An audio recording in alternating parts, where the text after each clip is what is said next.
name is Lori Wallace, and I'm the CEO of Georgia Spine and Orthopedics and the current president for the Georgia Association of Orthopedic Executives.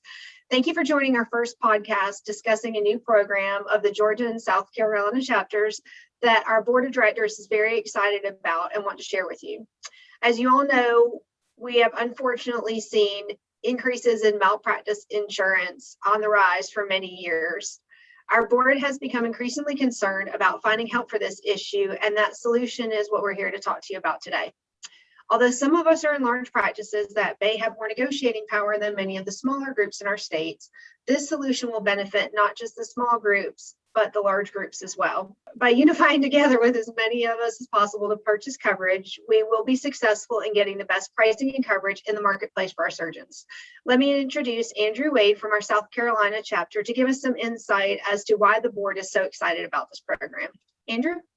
Thanks, Laurie. Thanks so much for asking me to share a few minutes and just a couple of my thoughts on this. When Frazier first presented the idea to the board for consideration, I really quickly realized that this is a solution that we've needed for this really quickly deteriorating market that we're in both of our states for quite some time. And so with the challenges and the financial pressures that our practices are facing, many of these solutions that are out today are really elusive and really complex, but this one sounds really simple and has been proven to work in other states. So creating purchasing power by buying together is a really, really old concept. But for us in the medical community, often our communities are so competitive that unity is really difficult.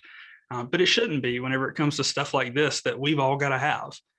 So I believe the timing is really incredible for us to unify together to help all of us come out on the better side of this med-mal market as it continues to harden.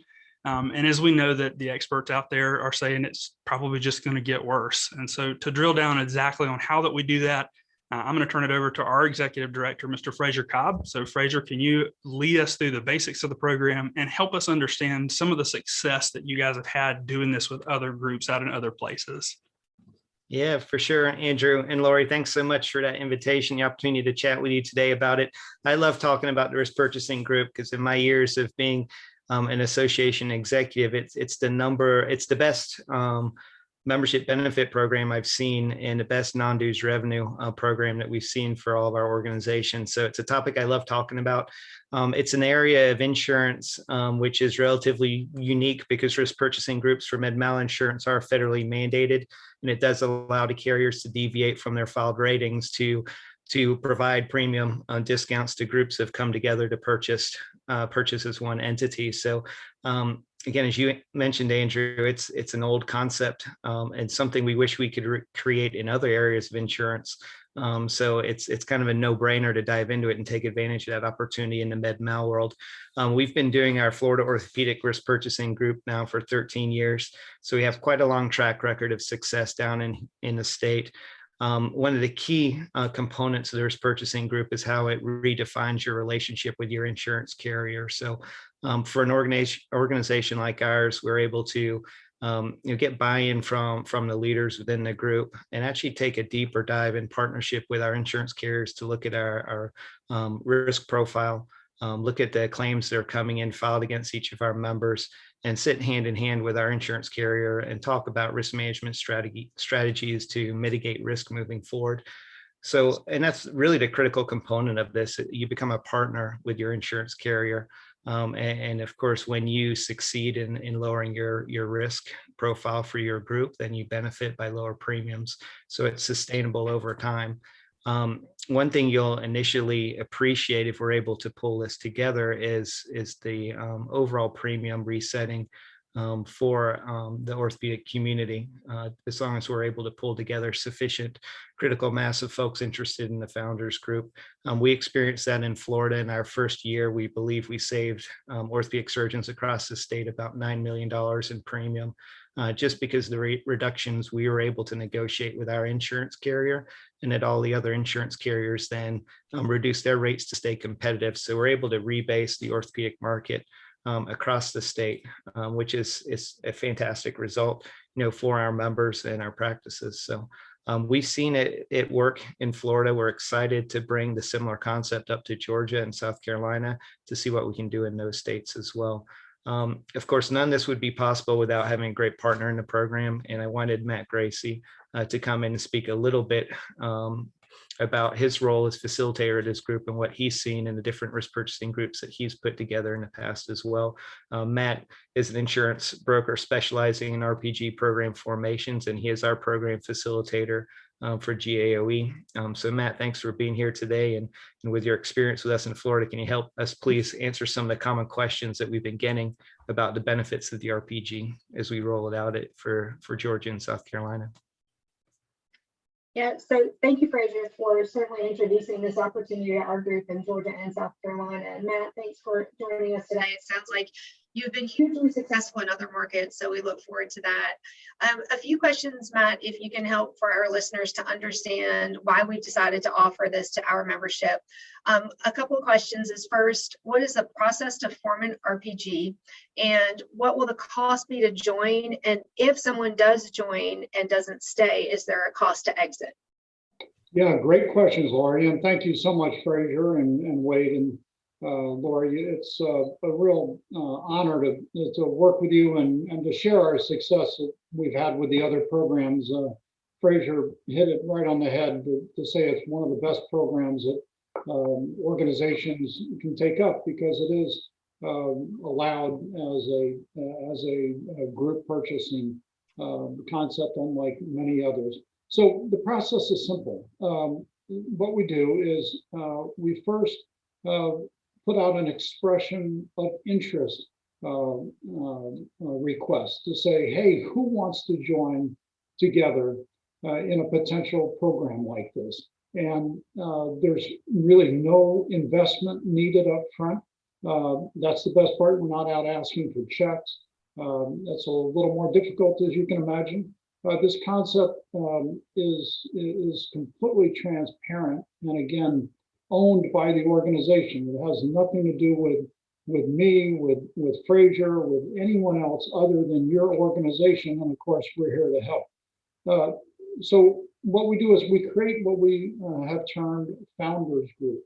And these will be the folks who are the original ones expressing interest and throwing in their hats basically into the ring to say, yeah, this sounds like a no-brainer idea, we're on it.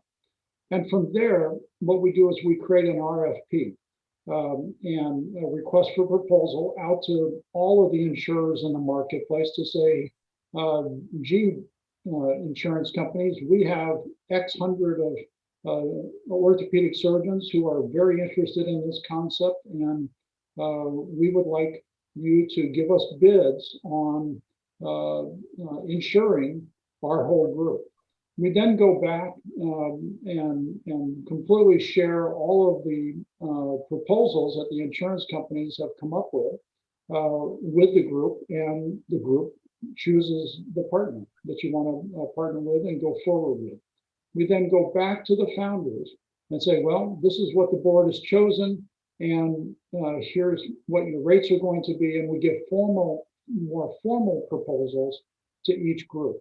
Now, even at that stage, of course, each group doesn't have to accept the proposal, because remember, there's no money on the table and there's no formal commitment. And what we have seen, however, is that the vast majority of folks will most likely like these proposals, because, again, it's been in a completely transparent and very competitive market. And the other question you asked about, are there barriers to entry and barriers to exit? Again, I went through the no investment up front. But the great part is, let's say a group moves into the into the RPG, and then 5 years later decide they don't want to be in the RPG. They want to just go on their own. That's fine. You can just leave. Unlike a captive or a risk retention group, where there are a number of insurance companies who would not want to write your retro over those programs. This has absolutely none of that issue. So again, it's very simple, and that's why we like it, is that it's transparent and simple with no investment and no barrier to get out. For the clarification, Matt, I'm sure some administrators will be concerned about policy limits and associating themselves with other groups. Do groups all need to have the same limits and policy terms? And can a group with a few surgeons with serious claim problems still join? Let's take the first one. So yeah, each group can have their own limits, their own deductibles. Again, it's a power purchase and a unified group, but yet you can still have all the individual components that you might like within the group. The claims issue answer is a little more complicated, of course. Doctors with really severe claims will most likely have them outside of the program, but a group can still be in the program. Having said that, the more doctors you have in the purchasing group, the more sheltered doctors with claims will be, because again, in a hardening market, these insurance companies get very particular about insuring doctors with claims, and their rates skyrocket, and it can become a very difficult situation. In a large group, that is not such a problem. And so again, there's no real fine, line that a doctor crosses, but I can tell you the underwriting process gets much easier within the RPG for doctors with claims. Again, having said that, you want to make sure that the group doesn't have the worst doctors in the state, because again, not much point to collect some of the most claims challenged doctors into one group and expect things to go real well on the rate front. So again, it's a balancing act, but with a lot more negotiating power, again, because of the power of unity. Matt, why haven't we done this before? I mean, I know that the market's hardening around us, and I know that we're all constantly trying to put out the hottest fire every day. But it seems like this is something that probably could benefit us both now and into the future, and probably could have benefited us before as well. What's driving us primarily to pull this off today? Yeah, it's funny you say that, because it's when we go out to discuss this with folks, it's frankly the first question we get is, wait a minute, this sounds too good. Why haven't we done this?